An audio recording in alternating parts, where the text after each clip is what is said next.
Shalom, queridos. Dia especial, muito especial para nós todos. Estamos em Santa Convocação e no domingo que vem, como fazemos todos os anos, às 6 horas da manhã, é o nosso culto da ressurreição. E este ano vai ser especial, porque assim Deus permitiu. Durante a semana vou estar dando informações, mas já vou adiantar que nós iremos realizar a Santa Ceia. E eu queria que cada família preparasse o suco de uva e também o pão. Não precisa preocupar-se com o tamanho do copo, do copinho, como fazemos. O importante é ter a comunhão para aqueles que são batizados. Então, cada sacerdote do lar, cada chefe de família, ele vai cuidar disso, a sua esposa provavelmente ela vai cuidar disso, da bandeja, do pão e do suco de uva. Não precisa ser exatamente como nós fazemos, pode ser até um tamanho diferente. O importante é juntos celebrarmos o fim da Santa Convocação e a celebração da ressurreição, crendo que será um período de liberar do Espírito Santo de Deus para todos, inclusive para a nossa igreja. No decorrer da semana estaremos orientando, na casa em que o marido não for o sacerdote ainda, ou se não houver, a esposa faz isso, ou o filho, ou a filha, mas vamos participar da Santa Ceia juntos e completarmos isso no próximo domingo, continuando às 6 horas, tem sido muito eficaz, eu creio, temos sentido resultado em nossas vidas, porque nós temos passado por pressões muito grandes, com mensagens negativas, palavras ruins, e quase que essas palavras ruins, elas sufocam as palavras boas, as palavras de médicos, de infectologistas, de tantos especialistas que tentam apresentar um quadro menos desanimador, mas parece que prevalece as palavras ruins, amargas. Por isso nós precisamos estar orando, sintonizados, ligados uns com os outros, para que Deus faça uma obra em nós. Eu agradeço a Deus pelas redes da nossa igreja, pelo trabalho eficientíssimo que tem sido feito de conectar as crianças, lindo o trabalho das crianças, dos adolescentes, dos valentes, dos jovens, todos online, participando, vigília, reunindo, orando. Eu estou muito feliz. Eu continuo pedindo para que as pessoas se inscrevam, cada semana tem aumentado o número de pessoas inscritas. Eu não quero fazer esse apelo de, preciso de 1000 inscrições, porque agora eu entendo porque começamos agora, já estamos com mais de 400 inscritos, para mim isso é ótimo demais, mas quando tivermos 1000, há uma possibilidade de fazer ao vivo pelo YouTube, não é isso? Então, vamos fazendo inscrição, esse é o motivo de queremos inscrições, ative o sininho, coloque um like e tire fotos para que a gente compartilhe entre nós, para que a igreja esteja toda unida participando. Nesse momento, eu quero orar pelos dizimistas, pelos dízimos e ofertas, e eu quero dar uma palavra à igreja. No dia 1 de abril, normalmente nas igrejas, a primeira semana, ou os primeiros 10 dias do mês, são os dias mais difíceis, são os dias quando a igreja tem os compromissos dos honorários, tributos, encargos e outras coisas mais. E para que a igreja saiba, eu quero agradecer que neste dia 1 de abril, nós cumprimos tudo aquilo que cumprimos todos os meses. Louvado seja Deus pela vida de vocês. Louvado seja Deus pela vida de vocês que se esforçaram mais, alguns tiveram que pela primeira vez procurar rede bancária para fazer isso, alguns poucos procuraram a pastora Claudete e o irmão Valdir, mas nós continuamos informando. Aí está o link das contas da igreja, das contas do espaço. Não sei se está sendo colocado agora o link das contas da igreja e do espaço da criança. O espaço da criança está fechado para as crianças, mas continua funcionando, porque os encargos, reformas, ontem terminaram as reformas, quase, falta pouquinha coisa, mas muito trabalho. A bancada da igreja terminou ontem, vocês vão ver quando voltar. A semana que vem, talvez a gente já mostre para deixar vocês com a boquinha cheia de água. Está linda a bancada, um material muito bonito e foi muito bem feito. A pessoa que fez, além de fazer um preço adequado, ele disse que queria que nossa igreja fosse para ele o cartão de apresentação. Então ele fez um trabalho de excelência, vocês vão ver, e tivemos que pagar graças à fidelidade de vocês. Então, por favor, mantenham isso, mantenha essa fidelidade. Se precisar vir aqui, não há problema algum. A pastora Claudete, o irmão Valdir faz isso com alegria. Só ligue no WhatsApp que está aí, eles vêm e esperam sem problema algum. E os demais têm aí o mecanismo bancário. Outra coisa que está me alegrando muito é a maturidade de pessoas que estão sendo agregadas a nós e têm procurado saber o número da conta. Então isso tem acontecido fora do país e eu tenho ficado maravilhado, porque é difícil fora do país mandar para cá. E a pastora Andréa, por exemplo, me disse que está sendo procurada por irmãos de lá que querem dizimar, querem ofertar. Alguns ofertar porque já são dizimistas nas suas igrejas. Mas essas que querem ofertar, por que elas fazem isso? Por causa de Gálatas 6,6. Veja o que está escrito em Gálatas 6,6. Mas aquele que está sendo instruído pela palavra, faça participante de todas as coisas boas aquele que o instrui. Mas aquele que está sendo instruído na palavra, faça participante de todas as coisas boas aquele que instrui. Então, o seu dízimo é onde você congrega, é na igreja que você faz parte. Os que são membros desta igreja dizimam aqui, ofertam aqui. O espaço da criança não. O espaço da criança tem participantes até que não são crentes. São pessoas que têm no coração o peso da obra social, o desejo, e têm participado do espaço da criança. Aí todos. Mas aqueles que estão comendo aqui, e isso é muito bom, faça a sua oferta, participe, como diz a palavra em Gálatas 6,6. Eu me lembro que há muitos anos atrás, um diácono da minha igreja, já contei esse testemunho quando eu prego sobre finanças, ele colocou um cheque no meu bolso, depois de um culto, escreveu Gálatas 6,6. Foi a primeira vez que eu recebi. Foi logo no início do meu ministério em Valinhos. E aquele irmão diácono, dizimista, ofertante, era um dos maiores dizimistas da igreja, ofertante, e eu não entendi. E depois eu li e fui falar com ele, ele disse, olha, esse aí não é da igreja, esse é do Senhor, porque eu tenho aprendido tanto com o Senhor e Deus me fez contribuir assim. E eu lembrava também agora há pouco da minha mãe, quando eu visitava e via lá um carnezinho, lá do programa do Jimmy Swaggart. Eu achava interessante, porque minha mãe sempre foi dizimista, ofertante com as suas economias, mas ela tinha também compromisso de contribuir com aquele ministério internacional, porque ela aprendia, ela comia.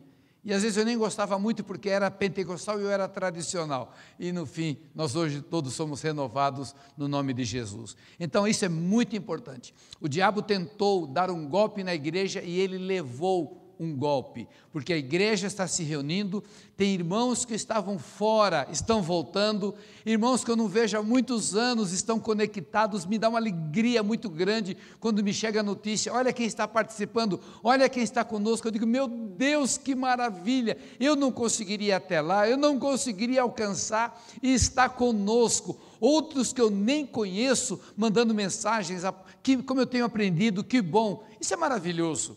Então, se o diabo não nos impediu de falar, ele também não vai impedir de manter a obra, basta cada um de nós sermos fiéis, e cumprir o nosso papel. Muito obrigado. Eu quero orar por vocês agora neste momento. Pai querido, te agradeço pela vida de todos que estão mantendo esta obra. Já deixa de ser uma igreja local, já deixa de ser a Igreja Batista das Nações.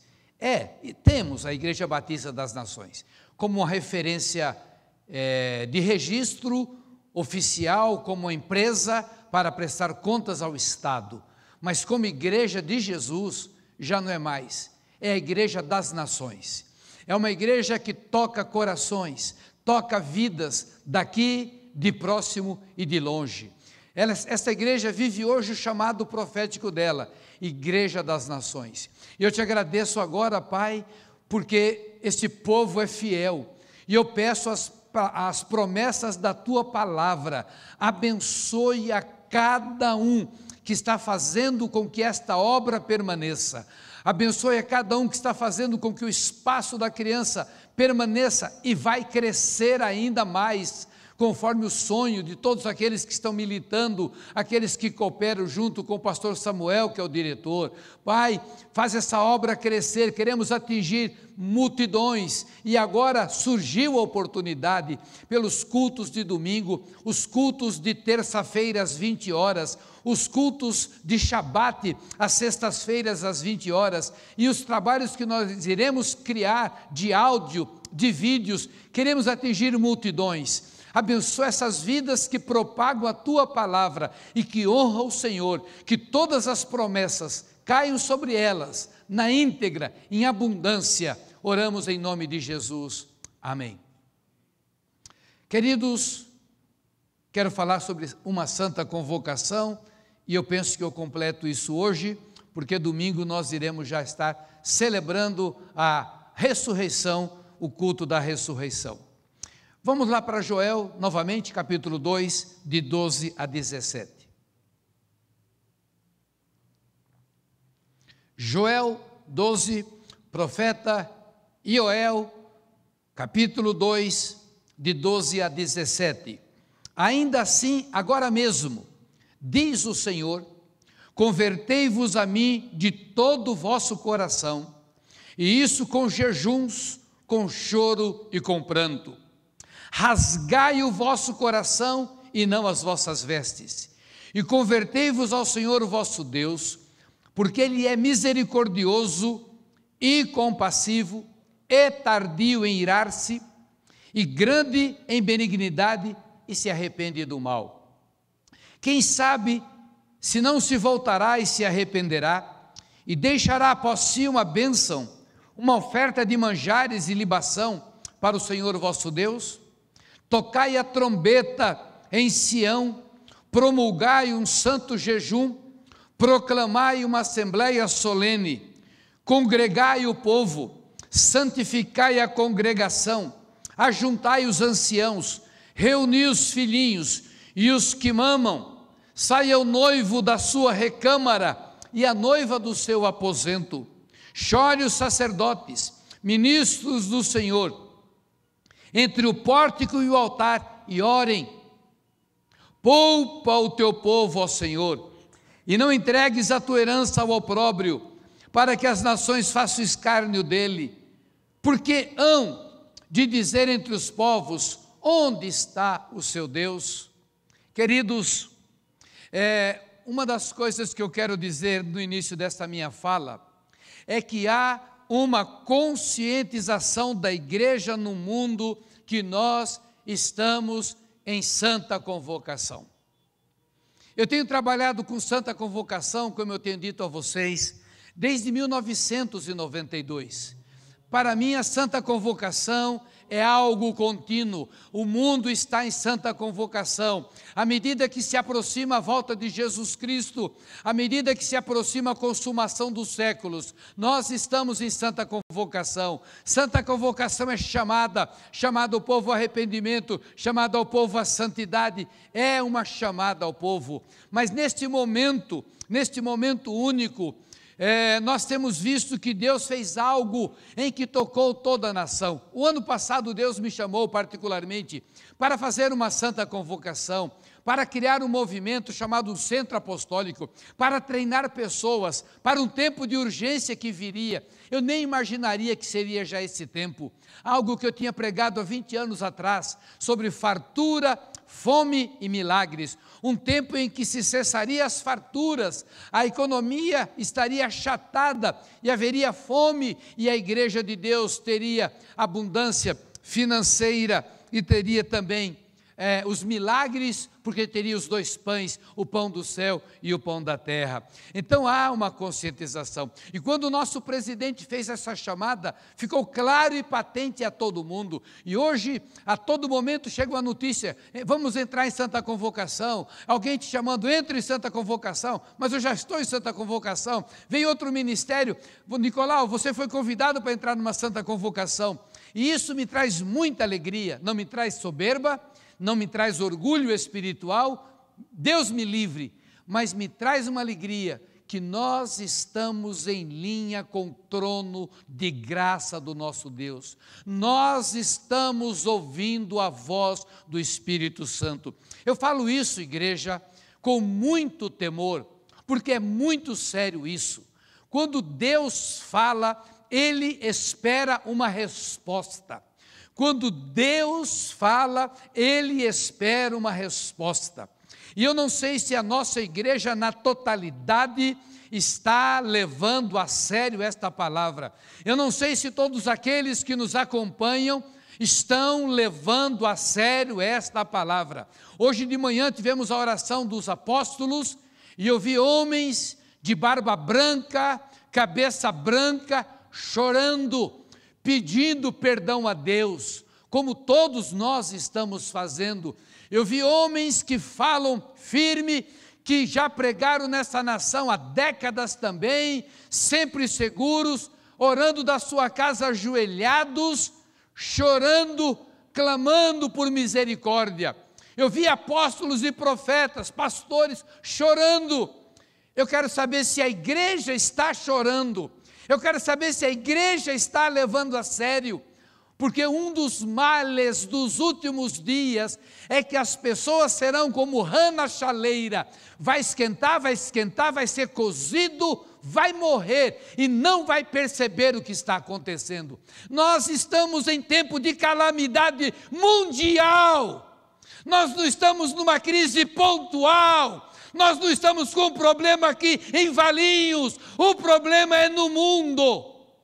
Não importa se a imprensa está deturpando, se os políticos oportunistas querem tirar vantagens, mas a realidade é que uma desgraça está acontecendo, e Deus está permitindo, e Deus está nos chamando, e Deus está esperando uma resposta.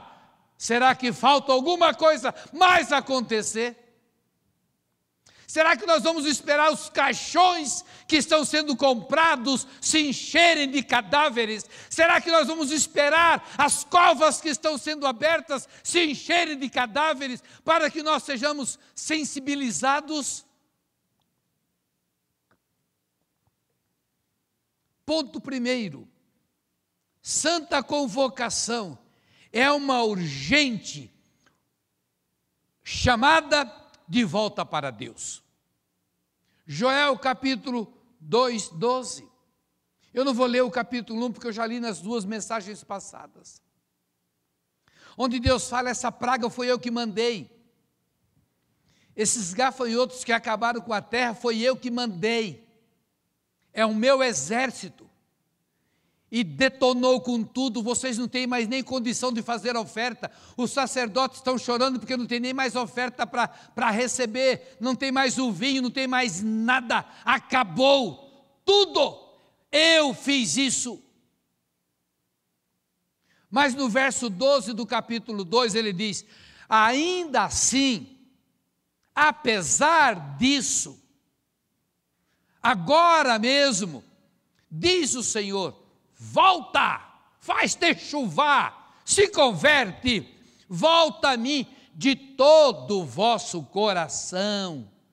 Não é, eu tenho que ir para a igreja, eu vou ter que dar uma oferta maior agora. Não é voltar de todo o coração, é voltar de verdade, é ser crente de verdade. Isso com jejum, com choro e com pranto. Então, o que fizemos, jejuar, chorar e prantear, é nada, é o mínimo diante de Deus.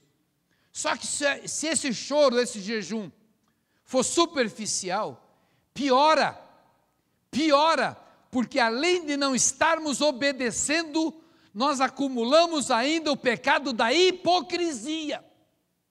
Se o que nós fizemos agora de manhã, e vamos continuar fazendo em live, eu estou arrependido, eu fui mal, eu disputei, eu fui orgulhoso, eu fui soberbo, perdoa, Deus perdoa. Se aquilo foi verdadeiro, vai tocar o céu. Se aquilo foi encenação, nós seremos punidos. É assim que funciona com Deus.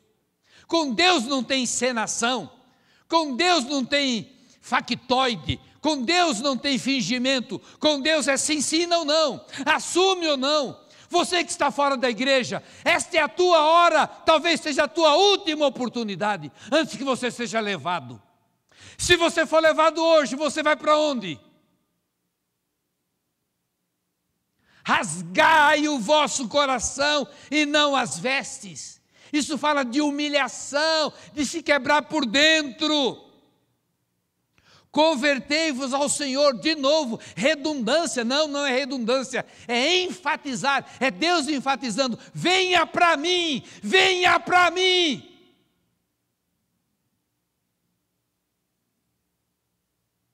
Porque Deus é misericordioso, compassivo, tardio em irar-se, grande em benignidade e se arrepende do mal. É preciso levar Deus a sério, de uma maneira profunda, de uma maneira não superficial, mais do que religião. Não é só você que não está aguentando religião, não sou só eu que não aguento mais religiosidade.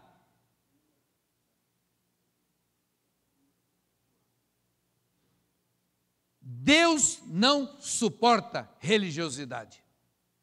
Isaías capítulo 1, de 13 a 16. Gosto muito desse texto. Por que eu gosto desse texto?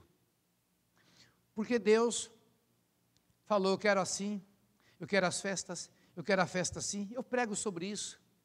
Eu prego sobre as festas. Deus estabeleceu as festas. Deus estabeleceu como é que deveria ser o culto. Deus estabeleceu como deveria ser as ofertas. Oferta para isso, oferta para aquilo, oferta disso, oferta de resgate, oferta de libação. Todo tipo de oferta. E agora Deus diz isso. Isaías 1, de 13 a 16. Não continueis a trazer ofertas vãs. O incenso, ele que pediu, é para mim abominação. E também as festas de lua nova, os sábados, as convocações das congregações, não posso suportar iniquidade associada ao ajuntamento solene. Não adianta fazer culto com as coisas ocultas erradas, com a vida errada, com a vida íntima errada, com a vida com o casamento errado, com a vida, os seus compromissos errados, achando que ao fato de participar de um culto, de trazer uma oferta, de dançar, de celebrar, está resolvido. Isso é pior, isso dá nojo para Deus. Deus não suporta. As vossas festas da lua nova e as vossas solenidades, a minha alma as aborrece. Já me são pesadas, estou cansado de as sofrer. Que coisa impressionante. Pelo que quando estendeis a mão, pedindo, eu escondo de vós o rosto. Sim, quando multiplico as vossas orações, não ouço, porque as vossas mãos estão cheias de sangue. Lavai-vos, purificai-vos, tirai a maldade dos vossos atos de diante dos meus olhos, cessai de fazer o mal. Então, o que nós estamos fazendo desesperadamente, e nem sabemos como fazer, é buscar a Deus desesperadamente, desesperadamente: meu Deus, meu Deus, meu Deus, perdoa, perdoa, perdoa, perdoa.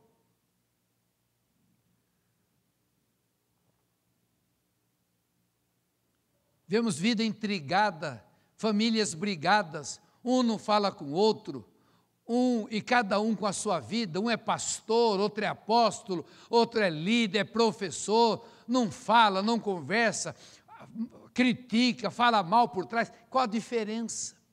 Isso falando por baixo. Se Deus nos colocou todos num quarto para nos disciplinar, é porque nós precisamos de disciplina, e não escapa um. Não escapa um.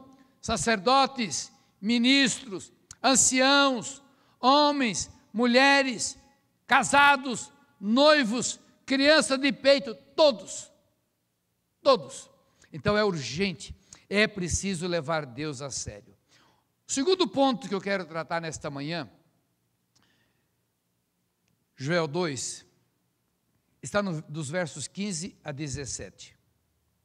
Tocai a trombeta em Sião, promulgai um santo jejum, proclamai uma assembleia solene, congregai o povo coletivo, santificai a congregação, a comunidade, ajuntai os anciãos, a liderança, reuni os filhinhos, os indefesos, e os que mamam, os indefesos. Saia o noivo e a noiva do seu aposento, os que estão livres de período de compromisso com o Estado por causa do casamento. Chore os sacerdotes, os intermediários, os ministros do Senhor. Mas não é no altar não, é entre o pórtico e o altar, falando em termos de templo daquele período, porque se viesse para o altar, morreriam.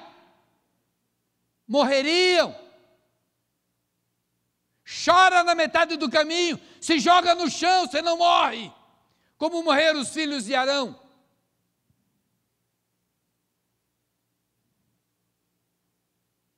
E gritem, orem, poupa o teu povo ao Senhor.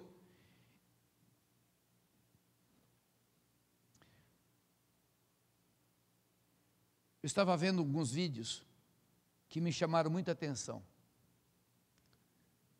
Quando o presidente mandou, a mulher dele, ela é cristã, católica,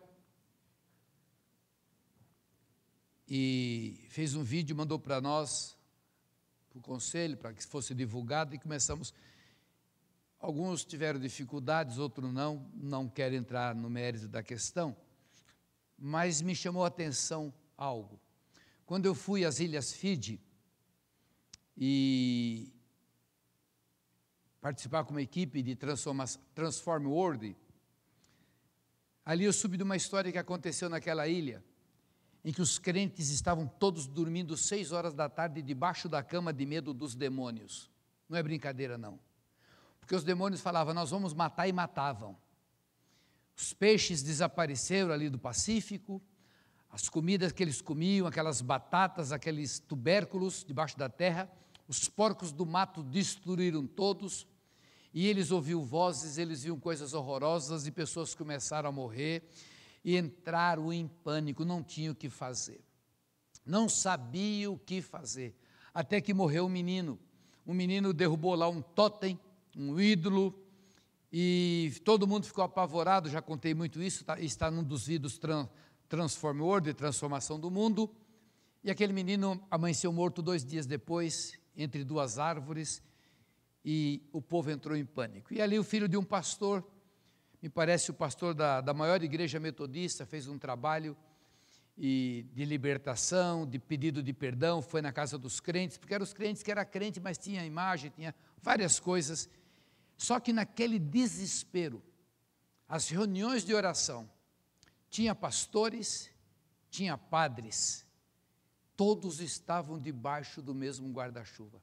E essa experiência para mim foi marcante, porque houve uma transformação, as Ilhas Fiji foram libertas e cresceram, depois tinha promessa de riqueza, e como é que vai achar riqueza onde? Foi achado depois um veio de ouro. Então tudo que Deus promete acontece, mas o que me chamou a atenção, na hora do desespero, eu pensei naquela época, meu Deus, A coisa foi feia demais, porque juntou pastor e padre.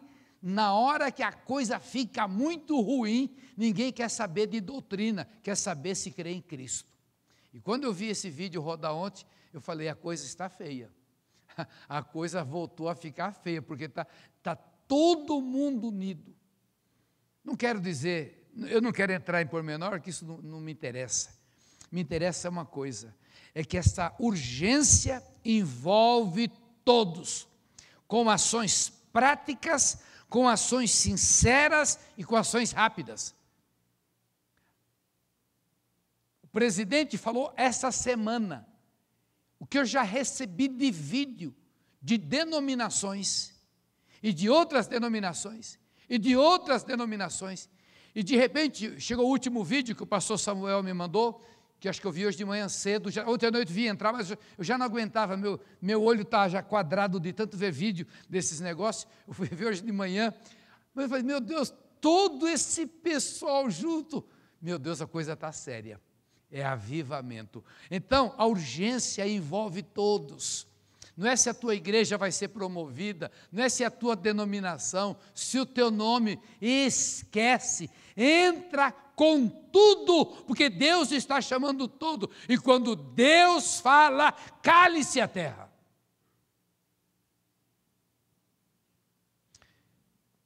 É muito sério, vou mostrar para vocês, por que foi tudo corrido, por que não deixaram para a Páscoa, por que fizeram hoje? Conscientemente ou não, todos sabiam de uma verdade bíblica, segundo Crônicas 36, 15 e 16. Conscientemente ou não, eu conheço esse texto para mim é sério. Segundo livro das Crônicas, capítulo 2, capítulo 36, melhor dizendo, versos 15 e 16. Observe, vou ler devagar. O Senhor, Deus de seus pais, começando de madrugada, falou-lhes por intermédio dos seus mensageiros, porque se compadecera do seu povo e da sua própria morada. Deus fala de madrugada, lá no quarto. Deus com compaixão do povo, Deus com compaixão da desgraça, Deus mandou mensageiros falar de madrugada. Verso 16, eles, porém, zombavam dos mensageiros. Se você tem escutado tudo isso e não entrou ainda, não respondeu, você está tirando gozação comigo e com todos esses homens e mulheres de Deus que estão pregando isso. Vocês estão dizendo, isso é balela, isso é onda, isso é uma coisa que passa logo, isso é conversa de pastor.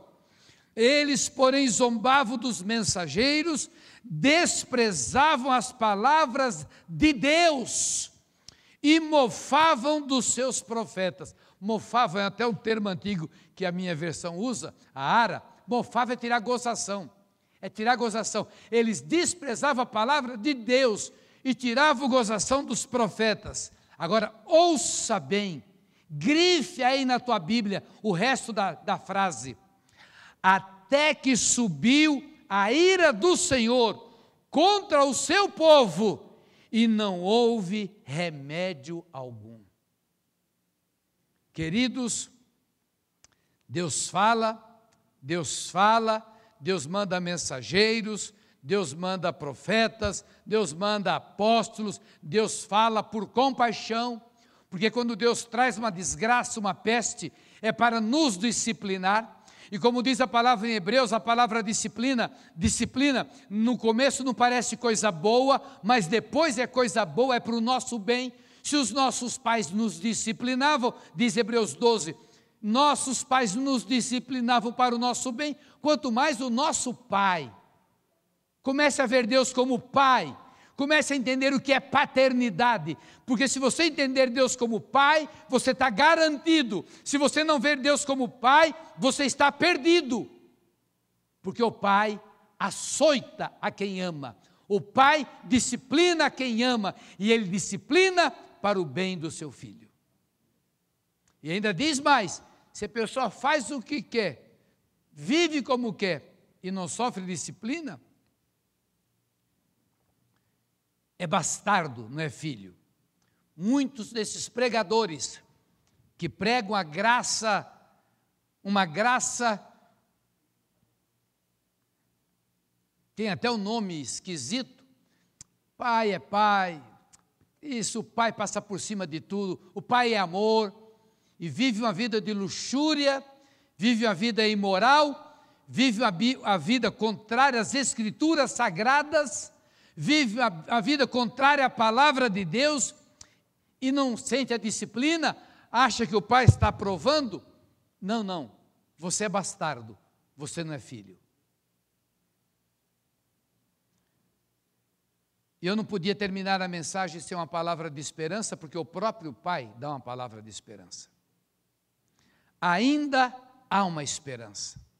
Então eu creio que foi oportuno o presidente fazer isso, primeiro porque ele está sendo metralhado por todos os lados. Não só ele, qualquer pessoa que falar alguma palavra que boa, está ruim. Tenho visto vídeos de hospitais vazios. Tem chegado para mim vídeo de hospitais vazios. Graças a Deus, eu não queria hospital cheio. Eu tenho recebido notícias extraoficiais de curas, porque as oficiais só tem morte. Parece que nessas últimas semanas, no Brasil e no mundo, ninguém mais morreu de diabetes, ninguém mais morreu de tuberculose, ninguém mais morreu de ataque cardíaco, ninguém mais morreu de câncer, ninguém mais morreu. Todos que morrem hoje é do Covid-19. Impressionante. Esse vírus é impressionante.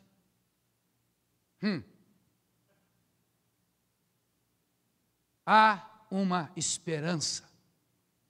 Versículo 14. Quem sabe?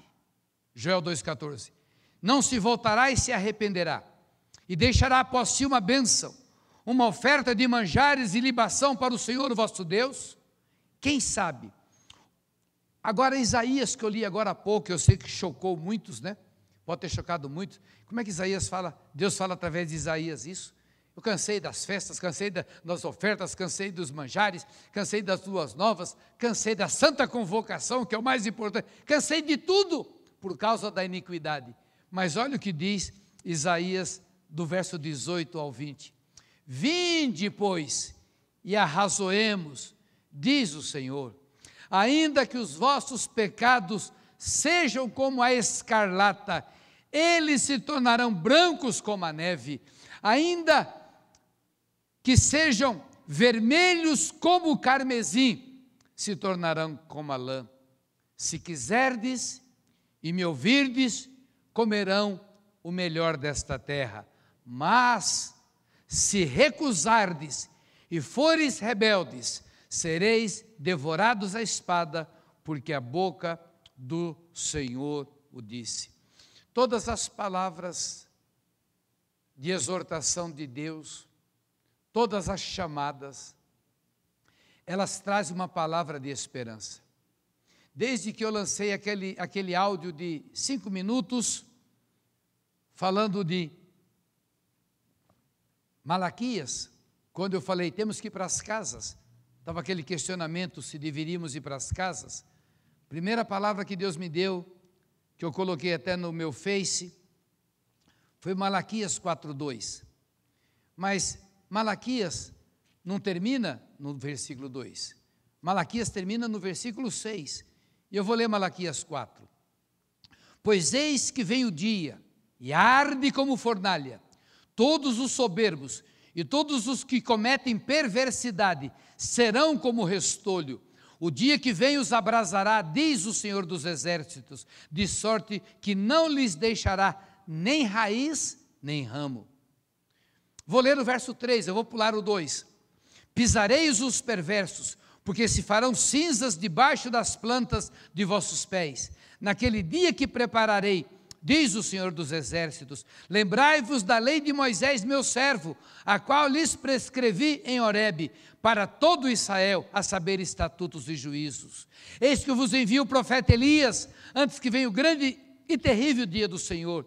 Ele converterá o coração dos pais aos filhos, e o coração dos filhos a seus pais, para que eu não venha e fira a terra com maldição. Para que eu não venha e fira a terra com maldição. Para que eu não venha. Ele está dizendo que vem, mas está dizendo que vai haver conversão para que ele não venha. Mas olha o verso 2, foi o versículo que eu usei. Mas para vós outros que temeis o meu nome, nascerá o sol da justiça, trazendo salvação nas suas asas. Saireis e saltareis como bezerros soltos da estrebaria. Na outra versão que eu li naquela ocasião, falava que ele traria cura e salvação debaixo das suas asas. Todas as passagens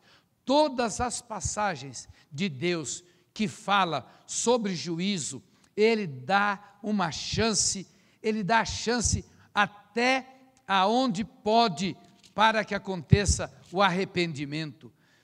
Sempre. A palavra que eu tenho falado desde o começo é Isaías 26, 20 e 21. Isaías 26, 20 e 21. Vai, pois, povo meu, entra nos teus quartos, fecha as tuas portas sobre ti, esconde-te só por um momento, é um período curto, só por um momento, até que passe a ira. Pois eis que o Senhor sai do seu lugar para castigar a iniquidade dos moradores da terra. A terra descobrirá o sangue que embebeu e já não encobrirá aqueles que foram mortos. Eu tenho dito que Sodoma e Gomorra, se vivesse hoje, teria vergonha do mundo. Tanta imoralidade, tantas leis contra Deus, tantas coisas. A natureza está gemendo, por isso Deus está tratando com o planeta. E são sinais do fim, sim. São sinais do fim. E não adianta fugir disso. Nós não sabemos quando as coisas vão acontecer, mas nós estamos nos dias do fim. Quantos anos teremos? Não sei. Mas já começaram. Já começaram as dores. Todas as terças-feiras, às 20 horas, se você não está nos seguindo ainda, toda terça-feira, 20 horas, é o nosso assunto, sinais do fim. Na sexta-feira, nós estamos fazendo o Shabat, não Shabat legalista, nós estamos fazendo, descansando porque está na Bíblia, o sábado é do Senhor, então nós descansamos como entendemos, mas mais do que tudo, glorificamos o Senhor do sábado, que é Yeshua, que é o Senhor do Shabat, Ele que é o próprio sábado. Então, se você quiser nos acompanhar nessa busca por restauração da palavra, nos acompanhe. Mas o que eu quero dizer, Deus é um Pai maravilhoso e está sempre pronto a perdoar. Quero apresentar 2 exemplos antes de orar por vocês hoje. Primeiro exemplo de um pai perdoador, toda a Bíblia, desde a queda dos nossos pais no Éden. Adão, onde estás? Desde o Adão, onde estás? Que já vem a promessa do resgate. Até Apocalipse, mas eu separei 2 textos aleatórios que me vieram na hora quando eu preparava a mensagem. O primeiro texto está no primeiro livro dos Reis, primeiro livro dos Reis 21,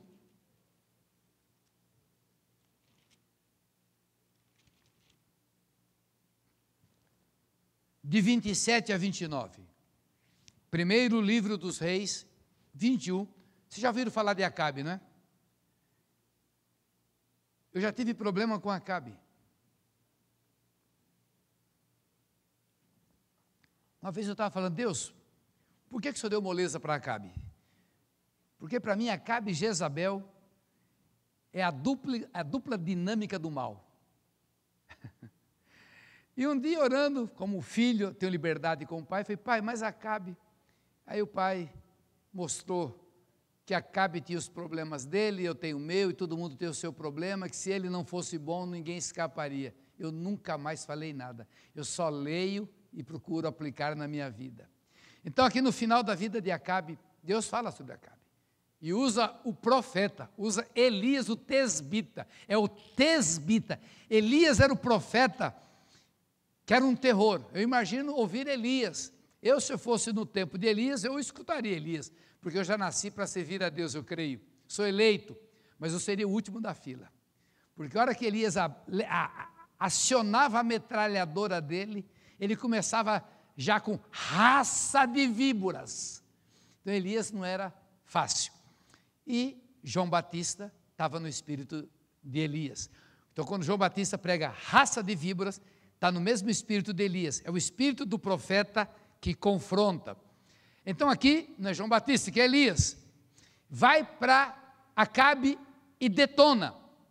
Olha, isso.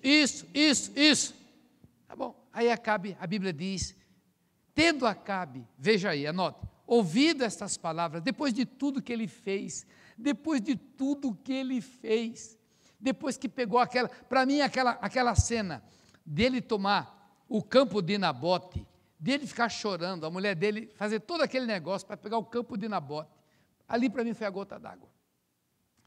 Depois de tudo, do que ele ouviu de Deus, agora a palavra diz, ele rasgou as vestes, se cobriu de saco o seu corpo e jejuou, dormia em panos de saco e andava cabisbaixo. Então veio a palavra do Senhor a Elias, o tesbita, dizendo, não viste que Acabe se humilha perante mim? Portanto, visto que se humilha perante mim, não trarei este mal nos seus dias, mas nos dias de seu filho trarei sobre a sua casa. Acabe.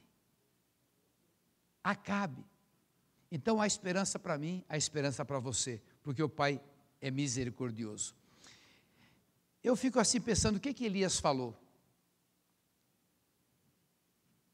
Se o espírito de Elias operou em João Batista, e João Batista, ele perdeu a cabeça, porque ele não alisava, ele não tinha meio termo, ele pregava violentamente, foi por isso que ele perdeu a cabeça, por causa da denúncia que ele fez. Eu queria saber o que Elias falou naquela hora, porque o próximo caso, a pessoa falou, a pessoa esperneou, não é possível, o próximo é Jonas, abra sua Bíblia em Jonas 3, Deus chama Jonas, Jonas fala, não vou, Deus fala, Jonas, vai, ele não vou, e Jonas começa a descer, vai descendo, até descer para o navio, e do navio para o fundo do navio, e vai descer até o fundo do mar, não vou. Por que Jonas não vai? Eu não vou ter tempo de falar sobre tudo isso, porque Jonas fala, porque eu sei que você vai perdoar, eu sei porque o Senhor vai perdoar. Jonas sabia que Deus perdoaria, e os ninivitas, Nínive era uma cidade violenta, criminosa, era uma cidade terrível, e Deus falou, vou destruir Nínive, vai lá Jonas. Jonas sabia que se ele pregasse, e se Nínive se arrependesse, Deus perdoaria. Jonas 3, de 5 a 10, os ninivitas creram em Deus, e proclamaram um jejum. Você reparou que sempre tem jejum em arrependimento, em quebrantamento? Vestiram-se de pano de saco, desde o maior até o menor. Chegou essa notícia ao rei de Nínive. Ele levantou-se do seu trono, tirou de si as vestes reais, cobriu-se de pano de saco e assentou-se sobre cinza. Essa do nosso presidente, ele foi aconselhado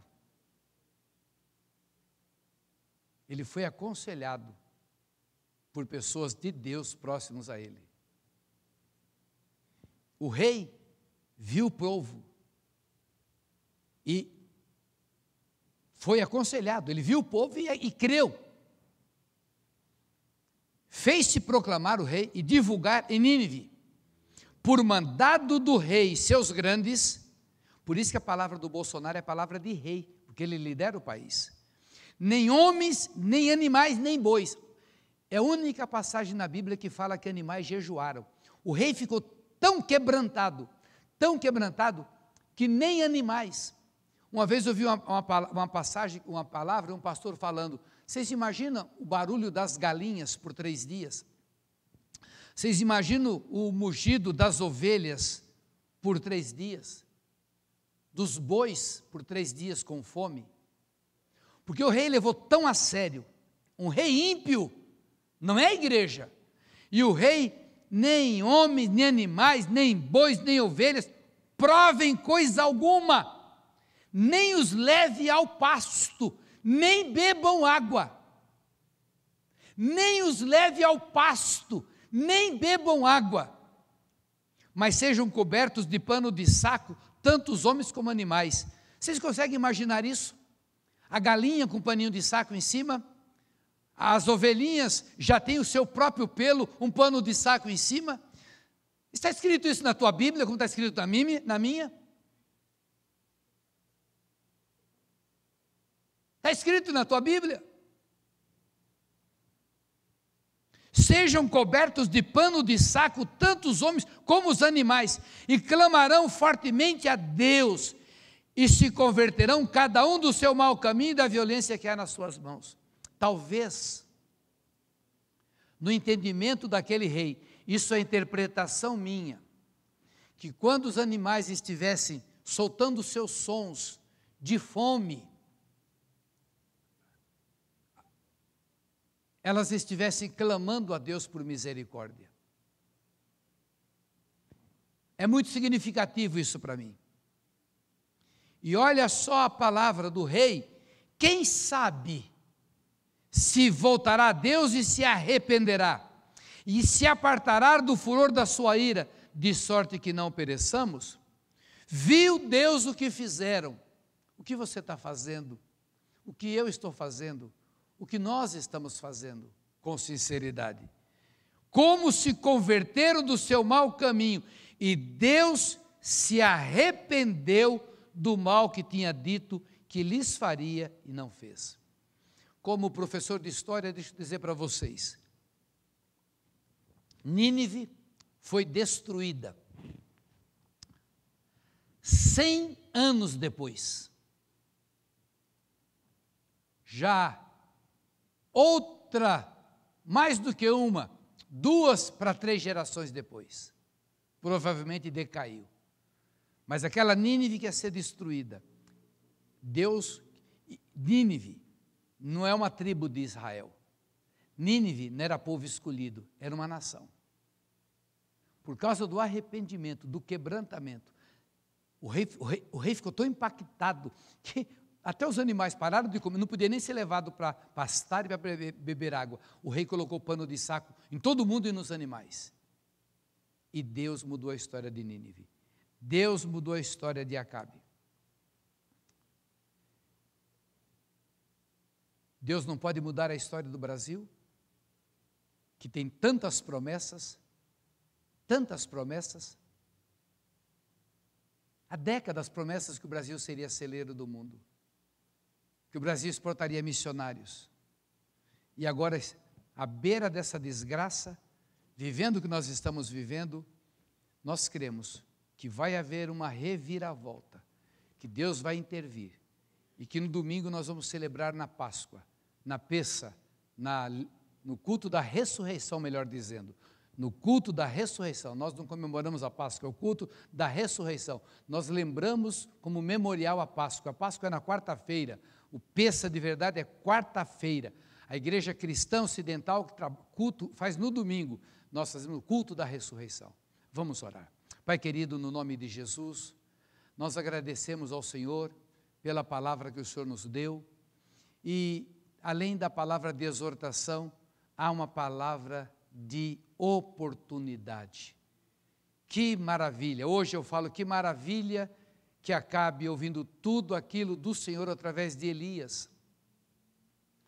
Ele pôde se converter, teve a morte porque ele teve que, como consequência do sangue que ele derramou de Nabote, também o seu sangue foi derramado e os cães lamberam. Mas toda aquela maldição, ele foi preservado por causa do arrependimento. Da mesma maneira, a cidade de Nínive, preservada por causa do arrependimento. E hoje nós estamos juntos, igreja brasileira, em jejum, quebrantamento e arrependimento. Nós cremos que o livramento virá, e nós esperamos confiantemente no Senhor. E como orou Daniel, não é firmado em nós, em virtudes ou nossos valores que nós não temos, mas é confiado na Tua palavra e confiado no Senhor. Oramos agora pela nossa nossa membresia, pelos nossos filhos, oramos por todos aqueles que estão nos ouvindo agora, nos vendo em online, os que vão ouvir depois, e os abençoamos, no nome de Jesus. Amém.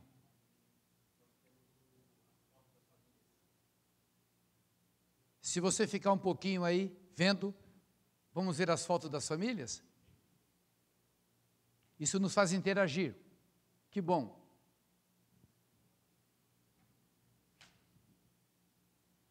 Glória a Deus.